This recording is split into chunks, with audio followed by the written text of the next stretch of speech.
तो हेलो मेरे प्यारे विद्यार्थी और मेरे प्यारे साथी, आप लोग कैसे हैं? आशा करते हैं कि आप लोग बहुत ही अच्छे होंगे और मस्त होंगे और आप अपने पढ़ाई को बहुत ही अच्छे तरीके से कर रहे होंगे, क्योंकि आपके एग्जाम का बहुत ही कुछ समय बचा हुआ है, बहुत ही एकदम चंद समय बचा हुआ है। और इसी समय में आपको एकदम लग भीड़ के बेहतरीन तरीके से तैयारी करना है, ताकि आप अपने बोर्ड एग्जाम में, चाहे वो आप 10th का बोर्ड एग्जाम दे रहे हैं या फिर 12th का बोर्ड एग्जाम दे रहे हैं, किसी भी अगर बोर्ड एग्जाम का तैयारी कर रहे हैं तो आप बेहतरीन तरीके से पास करें। और व्याकरण के लिए आपको और कहीं जाना नहीं है, आप व्याकरण आप यहाँ से पढ़ सकते हैं एकदम बेहतरीन तरीके से। जो कि आपको यहाँ पे जो व्याकरण पढ़ा रहा है वो व्याकरण है आपको 0 क्लास से लेकर और कंपटीशन तक के लेवल की आपको हम यहाँ पे तैयारी करवा रहे हैं व्याकरण की। तो चलिए हम आपको बता दें, इसी तरीके से जो आप और भी चाहते हैं बढ़िया तरीके से पढ़ना, तो आप हमारे चैनल को सब्सक्राइब कर लीजिएगा और साथ में बेल आइकन दबाना नहीं भूलिएगा। और आप चाहते हैं कि आपके दोस्त हो, आपके आस पड़ोस के लोग हो, वो भी चाहते हैं अगर पढ़ना बेहतरीन तरीके से, और आप उनको चाहते हैं कि वो भी अच्छे तरीके से पढ़े, तो आप इस वीडियो को उनके पास जरूर शेयर कीजिएगा, ताकि वो भी पढ़े और अच्छे अंकों से पास करें। आपको अगर हमारे चैनल से पढ़ते हैं, हम जो पढ़ा रहे हैं आपको एक एक करके वीडियो जो है यहाँ पे प्ले लिस्ट वाइज दिया गया है। एक हिंदी व्याकरण का प्ले लिस्ट है और जिसमें लिखा हुआ हिंदी व्याकरण ऑल वीडियो, और एक है आपको बुक, यानी 12th का बुक लिखा हुआ है। उस बुक को अगर दोनों क्लास को हम अटेंड आप करते हैं तो आशा है कि आप 90% 95% ऊपर नंबर आप ला सकते हैं अपने बोर्ड एग्जाम में। तो चलिए बिना किसी देरी के हम आपको बता दें कि अगर आप इस चैनल पर नए, चैनल को सब्सक्राइब कर लीजिएगा और साथ में बेल आइकन दबाना नहीं भूलिएगा। चलिए तो हम लोग ज्यादा बिना किसी देरी के वीडियो करते हैं स्टार्ट और पढ़ाने का प्रयास करते हैं। तो आइए ध्यान दीजिएगा, सबसे ऊपर हम लोग पढ़ेंगे। तो हम लोग जो है कल पढ़े थे, सबसे पहले पढ़े हम लोग रचना के आधार पर वाक्य कितने भेद होते हैं, तो वहां पे आपको 3 बताए थे। उसके बाद हम आपको बताया कि क्रिया के आधार पर वाक्य कितने भेद होते हैं, तो वहां भी हम लोग पढ़े कि क्रिया के आधार पर वाक्य के 3 भेद होते हैं। आज हम लोग जो पढ़ने वाले हैं वो है आपका अर्थ के आधार पर वाक्य कितने भेद होते हैं, और अर्थ के आधार पर वाक्य के 8 भेद होते हैं। तो आइए देखते हैं, एक एक करके हम लोग पढ़ते चलेंगे। तो सबसे पहले जो आपको ध्यान देना है, ऊपर लिखा हुआ है, ऊपर लिखा, थोड़ा सा यहाँ पे एडजस्ट कीजिएगा क्योंकि बोर्ड छोटा था और 8 भेद को पढ़ाना था, इसलिए थोड़ा छोटा छोटा लिखे हैं। वैसे वीडियो में आपको क्लियर दिख रहा होगा, एचडी क्वालिटी में हम यहाँ पे इसको शूट कर रहे हैं। तो ध्यान दीजिएगा यहाँ पे क्या है, अर्थ के आधार पर, अर्थ के आधार पर वाक्य के 8 भेद होते हैं। अर्थ के आधार पर कितने भेद होते हैं, अर्थ के आधार पर वाक्य के 8 भेद होते हैं। तो सबसे पहले आपको क्वेश्चन यही याद रखना है कि अर्थ के आधार पर वाक्य कितने भेद होते हैं, तो अर्थ के आधार पर वाक्य के 8 भेद होते हैं। अब हम लोग पढ़ेंगे कि कौन कौन सा भेद है। तो आइए देखते हैं, सबसे पहला जो आपका भेद है वो भेद है विधिवाचक। सबसे पहला जो भेद है वो कौन सा है, तो विधिवाचक है। विधिवाचक वाक्य हम कहेंगे, लेकिन वाक्य यहाँ पे हम नहीं लिखे क्योंकि जगह का थोड़ा सा कंजस्टेड था। दूसरा है आपको निषेध, निषेधवाचक। दूसरा क्या है, निषेधवाचक। तीसरा क्या होता है आपको, प्रश्नवाचक। चौथा क्या है आपको, आज्ञावाचक। पांचवा क्या है आपका, तो पांचवा आपका इच्छावाचक। छठा क्या है, तो छठा संदेहवाचक। सातवां क्या है, विषमयावादी, विषमयादि बोधक वाचक। और उस वाक्य उसके बाद है संकेतवाचक वाक्य। तो यहाँ पे वाक्य को नहीं लिखे, तो ऊपर आपको वाक्य लिखा गया है कि अर्थ के आधार पर वाक्य के 8 भेद होते हैं, उस 8 भेद को हम यहाँ पे लिखेंगे। चलिए हम लोग पढ़ते हैं कि पहला भेद है उसका परिभाषा क्या है। तो आइए देखते हैं, पहला जो भेद है वो है विधिवाचक वाक्य किसे कहते हैं। यहाँ पे जो सीधे आपको हेडिंग देकर के पढ़ाने का प्रयास कर रहे हैं, क्योंकि अगर किसे कहते हैं तो एक लाइन हमारा एडजस्ट हो जाएगा और ये जो है आठों के आठों नहीं आता, इसलिए थोड़ा सा हम कंजेस्टेड जगह में थोड़ा सा लिखने का प्रयास किए और समझाने का ज्यादा प्रयास किए। तो ध्यान दीजिएगा, सबसे पहला क्या है, विधिवाचक वाक्य किसे कहते हैं। ठीक है, तो वो ध्यान दीजिएगा, जिस वाक्य में, जिस वाक्य से, एक एक करके पढ़ते चलिएगा, जिस वाक्य से किसी बात के होने का बोध, जिस वाक्य से किसी बात का होने का बोध हो उसे विधिवाचक वाक्य कहते हैं। यानी कहने का मतलब है, आपको क्वेश्चन है विधिवाचक वाक्य किसे कहते हैं, तो जिस वाक्य से हम ऐसा कोई वाक्य बोलते हैं, यानी चलिए पहले हम उसको परिभाषा करें, जिस वाक्य से किसी बात का होने का बोध हो या फिर किसी कार्य का होने का बोध हो, उसे हम लोग क्या कहते हैं, विधिवाचक वाक्य कहते हैं। यानी कहने का मतलब कुछ ऐसा वाक्य बोले जिसका कोई अर्थ हो, कोई काम उसमें हो रहा हो, कोई बात उसमें हो रहा हो। तो आइए देखते हैं एग्जाम्पल क्या है। एग्जाम्पल आपका कह रहा है यहाँ पे, जैसे यहाँ ध्यान दीजिएगा, जैसे मैं पढ़ता हूं, तो यहाँ पे एक काम हो रहा है ना, कोई कार्य हो रहा है, यानी पढ़ना है, क्या यहाँ पे कार्य हो रहा है। उसके बाद क्या है, हवा चल रही है, हवा क्या हो रही है, चल रही है। यहाँ पे हवा भी क्या कर रहा है, अपना कार्य को कर रहा है, हवा चल रही है। तो इस तरीके से आपका विधिवाचक वाक्य हो गया। दूसरा जो आपका प्रश्न है वो है निषेधवाचक वाक्य किसे कहते हैं, यानी कि निषेधवाचक वाक्य। तो निषेध कहने का मतलब पता चल रहा है, निषेध कहने का मतलब ही होता है कि उसमें नकारात्मक यानी नहीं का शब्द होगा उसमें, यानी वहां पे कार्य नहीं होने का बोध होगा। ये देखते हैं क्या है, तो यहां पे दिया गया है, जिस वाक्य से, जिस वाक्य से किसी बात के न होने का बोध हो, किसी बात के न होने का बोध हो उसे निषेधवाचक वाक्य कहते हैं। ऊपर क्या में सीधे होने का बोध है और निषेध में क्या है, नहीं होने का बोध है। सीधे आप वहां पे होने का, यहाँ पे नहीं होने का लगा दीजिएगा, वो परिभाषा दोनों क्लियर है। तो चलिए क्या कर रहा है, जिस वाक्य से किसी बात का होने का बोध हो, बोध नहीं हो, उसे हम लोग क्या कहते हैं, निषेधवाचक कहते हैं, वाक्य कहते हैं। या फिर इसको आप ऐसे भी कह सकते हैं, जिस वाक्य से किसी बात या कार्य का न होने का बोध हो उसे हम लोग क्या कहते हैं, निषेधवाचक वाक्य कहते हैं। चलिए एग्जाम्पल में देखते हैं क्या है। एग्जाम्पल में है मैं नहीं पढ़ता हूं। अब यहाँ पे ध्यान दीजिए क्या है, नहीं का जिक्र हो रहा है, यानी कि यहाँ पे पढ़ाई नहीं हो रहा है। उसके बाद क्या है, हवा नहीं चल रही है। अब यहाँ पे भी लिखते हैं हवा नहीं चल रही है। उसके बाद है खाना नहीं बन रही है, काम नहीं हो रहा है। इस तरीके से बहुत सारा एग्जाम्पल है, लेकिन इतना एग्जाम्पल यहाँ पे लिखने का समय नहीं है और जगह नहीं है, इसलिए हम आपको छोटा सा और बेहतरीन तरीके से प्रयास करेंगे समझाने का, ताकि आप यहाँ अगर 2 एग्जाम्पल लिखे हैं तो आप 10 एग्जाम्पल 20 एग्जाम्पल आप यहाँ पे लिख सकते हैं। और जितना भी पढ़ा रहा है उस सब पे देखिएगा, प्रयास कीजिएगा कम से कम 10-10 एग्जाम्पल आप लिखे, ताकि आपके बोर्ड एग्जाम में आपको दिक्कत नहीं हो।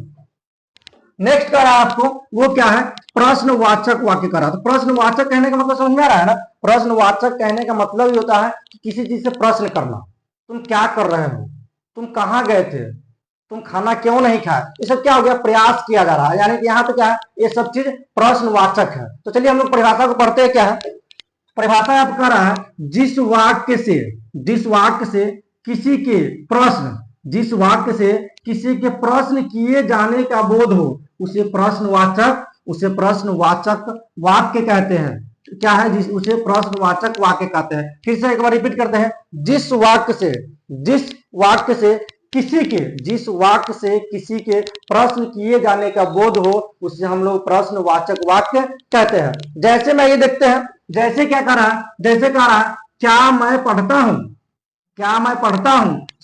उसके बाद क्या है, क्या हवा चल रही है। यानी यहाँ पे परिभाषा आपको लिख करके रखे हुए, और ऊपर वाले जो आप पहला लिखे हैं, देखिए एग्जाम्पल को हम इसलिए नहीं चेंज किए हैं कि आप समझ में आ जाए कि किस तरीके से इसको जो है विधिवाचक में किया जाता है प्रयोग, किस तरीके से निषेधवाचक में किया जाता है प्रयोग, उसी तरीके से किस तरीके से जो आपको प्रश्नवाचक में प्रयोग किया जा रहा है। नीचे भी हम उसी तरीके से आपको बताने का प्रयास करेंगे, ताकि आप स्टेप बाय स्टेप समझते चलेंगे और कंफ्यूजन नहीं होगा। तो चलिए ध्यान दीजिए, यहाँ पे इस तरीके से आप समझ गए प्रश्नवाचक।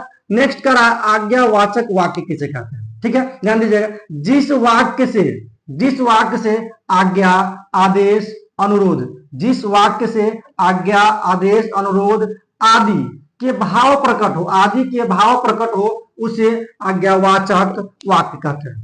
समझ में आया, जिस वाक्य से आज्ञा, आदेश, अनुरोध आदि या भाव का प्रकट हो उसे हम लोग क्या कहते हैं, आज्ञावाचक वाक्य कहते हैं। समझ गए, यानी किसी चीज को आज्ञा देना, किसी से अनुरोध करना। तो इस तरीके से यहाँ पे इसका प्रयोग किया जाता है। आइए देखते हैं एग्जाम्पल में क्या है।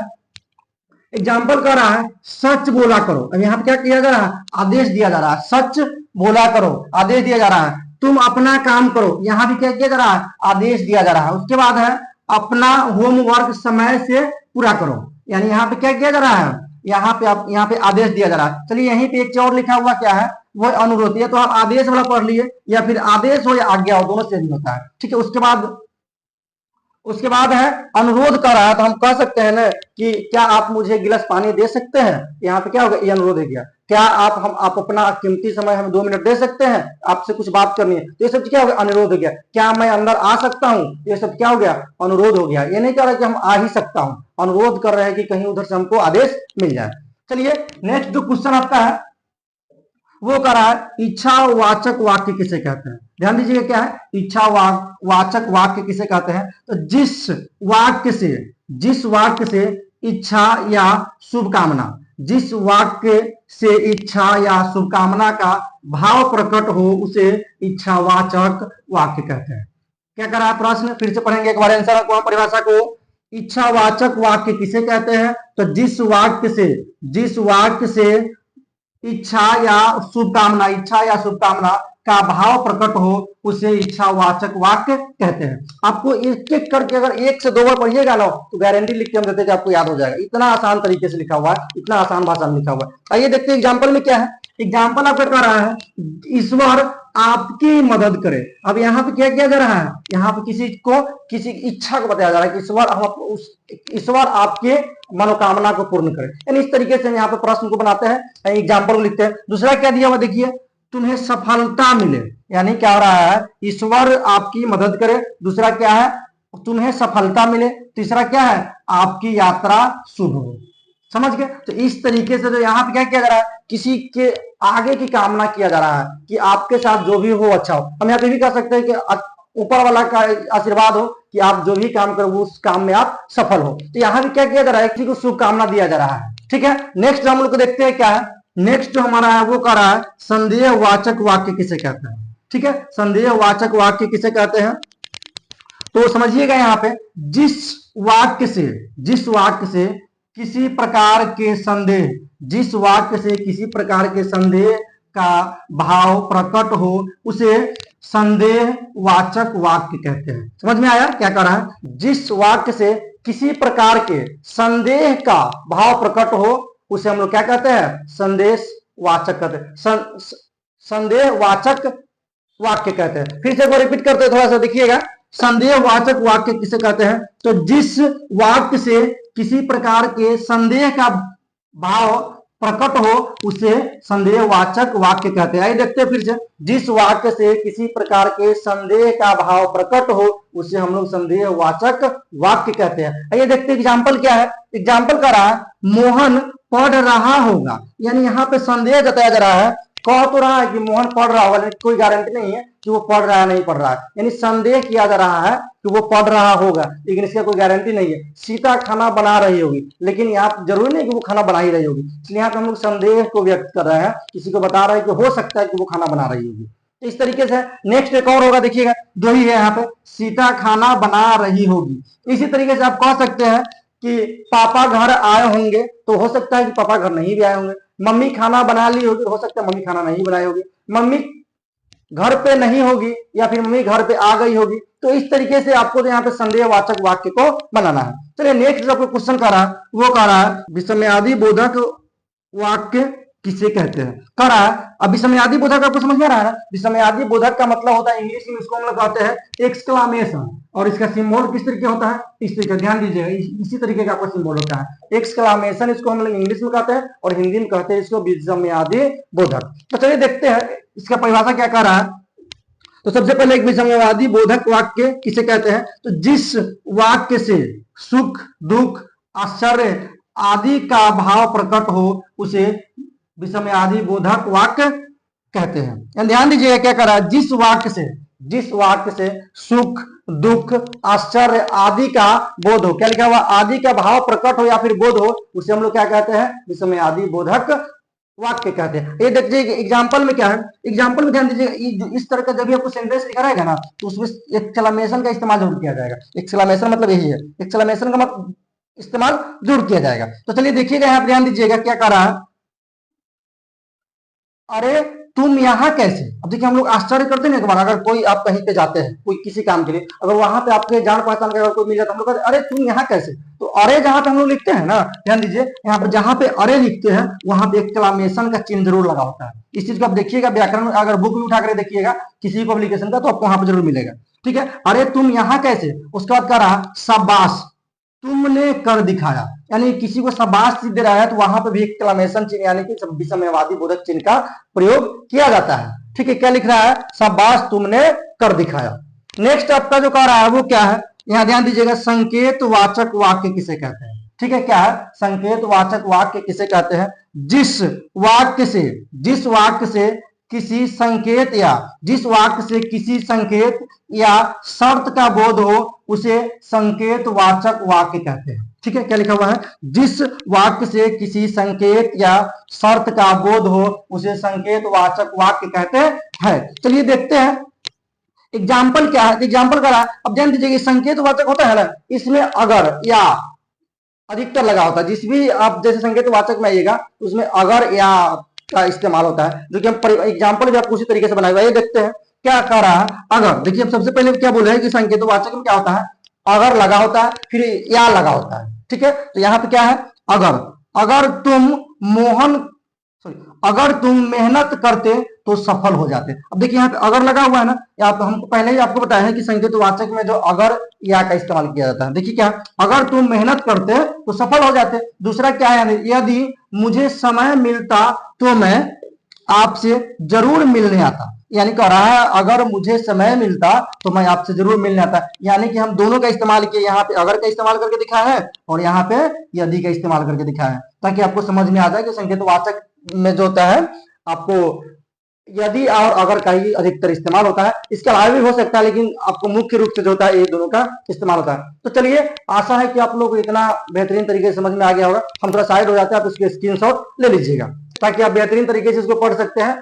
और इसको चाहते हैं अगर आप थोड़ा सा बेहतर तरीके से पढ़ना, तो 2 बार 3 बार करके आप देख लीजिए, बेहतरीन तरीके से आपको समझ में आ जाएगा।